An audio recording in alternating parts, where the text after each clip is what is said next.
Hello, you are watching Shalom World News. I'm Rory McLennan coming to you from Glasgow, Scotland. Here are the latest headlines from around the world. Pope Benedict XVI will be laid to rest in the same grave where the body of Pope St. John Paul II was first buried. The grave is located in the crypt of St. Peter's Basilica and is less than 100 metres from the resting place of the bones of St. Peter himself. The site of Benedict's tomb was disclosed to journalists by Vatican spokesman Matteo Bruni on January the 2nd, the first day of the body of the Pope Emeritus being laid in state in the Basilica. After the Requiem Mass and aspersions on January the 5th, Benedict XVI's casket will be taken to the crypt for interment. Pope Emeritus Benedict XVI is vested in the red chasuble he wore during World Youth Day in Sydney in 2008. Archbishop of Sydney Anthony Fisher wrote on Facebook saying, "Pope Emeritus Benedict XVI told me how he loved his visit to Sydney to celebrate World Youth Day in 2008. In a very symbolic act, the Pope Emeritus now lies with the chasuble of World Youth Day that he used at the final Mass of World Youth Day in Randwick." The Archbishop termed this fact as a wonderful tribute to how much he loved World Youth Day 2008 and Australia.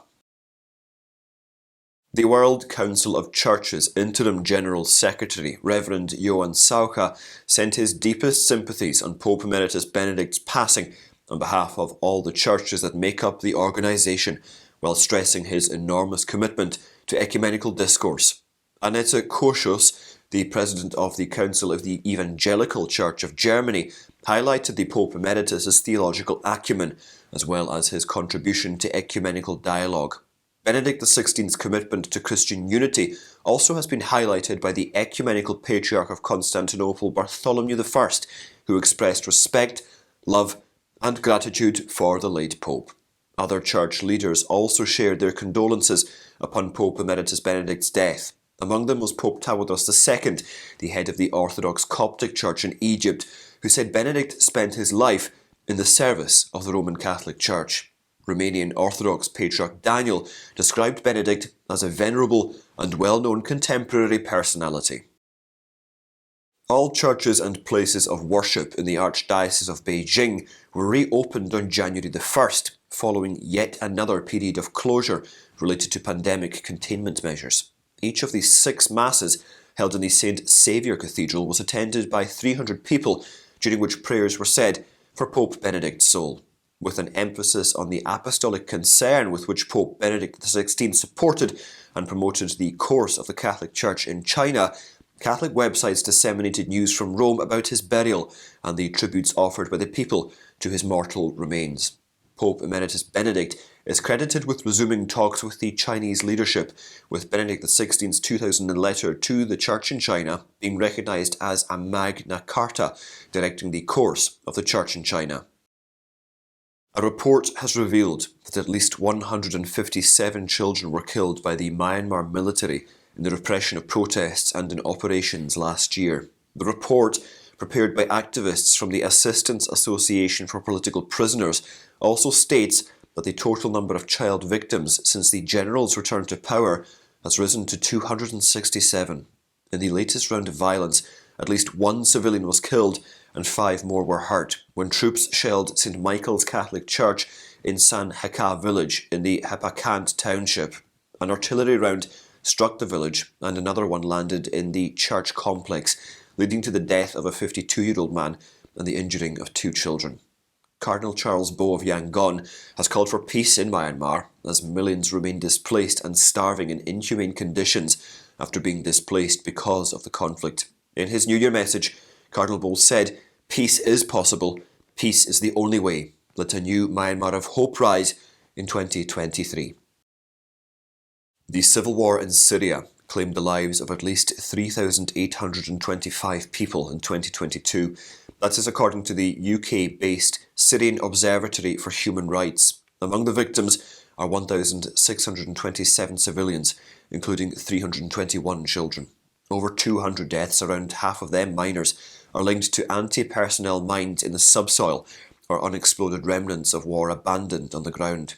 To these are added the 627 deaths among Syrian soldiers and 217 fighters of militias loyal to Damascus. The war has ruined much of the country's infrastructure, killed about 500,000 people, and decimated the economy. According to the report, international sanctions and the Caesar Act, which were imposed by the United States, have affected the populace in recent years more than weapons, making them the targets of unfair collective punishment and endless suffering that have detonated the poverty bomb.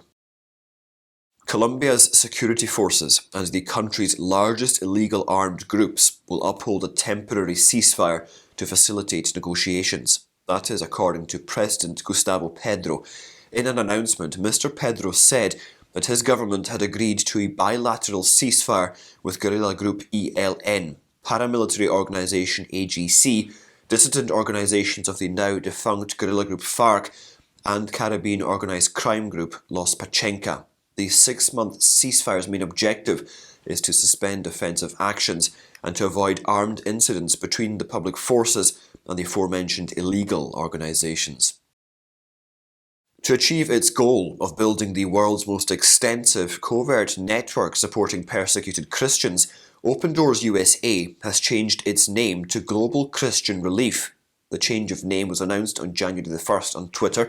The group has grown to be one of the biggest and best-known Christian humanitarian organisations in the world during the past 60 years. It operates in more than 70 nations and offers persecuted Christians Bibles, immediate assistance, job training, advocacy, and assistance in re-establishing their communities. In May, Open Doors USA Chief Executive Officer David Curry was appointed to the US Commission on International Religious Freedom. In a 2019 interview with the Christian Post, Mr. Curry said the organisation's ultimate goal is to create a strong and healthy church and a united people. Early on Sunday, gunmen in armoured trucks stormed a state prison outside El Paso in Mexico near the US border, killing 10 guards and 4 prisoners. The state prosecutor's office for Chihuahua claimed in a statement that several armed vehicles arrived at the Ciudad Juarez state jail at around 7 a.m. and started shooting at the guards.